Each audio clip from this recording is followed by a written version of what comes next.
Hello friends, नमस्ते प्रणाम। हमारे चैनल में आप सभी फ्रेंड्स का स्वागत है। तो हम लोग बहुत ही मनमोहक शिव विवाह गीत लेकर आए हैं, जो बहुत ही प्यारा गीत है। आप लोग जरूर सुनिएगा और अपना प्यार दुलार आशीर्वाद ऐसे ही बनाए रखिएगा और हमारे चैनल को ज़्यादा से ज़्यादा सपोर्ट कीजिएगा। तो चलिए सुनाते हैं। हर हर महादेव, हर हर महादेव।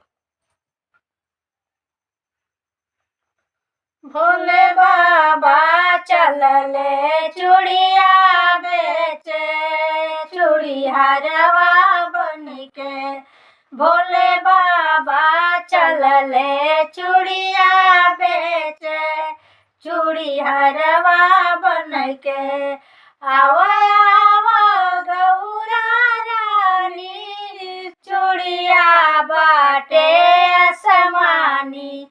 आवा आवा गौरा रानी, चूड़िया बाटे समानी।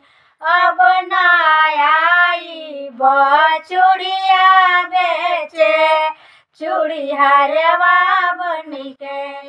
अब नाई चूड़िया बेचे, चूड़ी हरवा बनके। भोले बाबा चलले सड़िया बेचे, बाजा जवा बनके।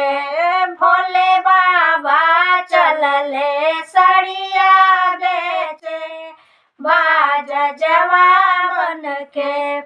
आवो आवो गौरा रानी, चुनरी तू ले लाली। आवो आवो गौरा रानी, चुनरी तू ले लाली। अब नाई चुनरी बेचे, बाजा जवा बनके। अब नाई चुनरी बेचे, बाजा जवा बनके। भोले बाबा चलले हरवा बेचे, सोनरवा बनके। भोले बाबा चलले हरवा बेचे, सोनरवा बनके। आवा आवा गौरा रानी, ले लो तू हरवा प्यारी। आवा आवा गौरा रानी, ले लो तू हरवा प्यारी। अब नाई हरवा बेचे, सोनरवा बनके। अब नाई हरवा बेचे, सोनरवा बनके। भोले बाबा चलले सेनुरा बेचे, सेनुरा हवा बनके। भोले बाबा चलले सेनुरा बेचे, सेनुरा हवा बनके। आवा आवा गौरा रानी, सेनुरा तो बाटे लाली। आवा आवा गौरा रानी, सेनुरा तो बाटे लाली।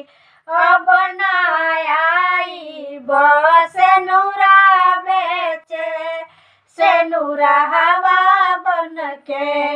अब नाई सेनुरा बेचे, सेनुरा हवा बनके।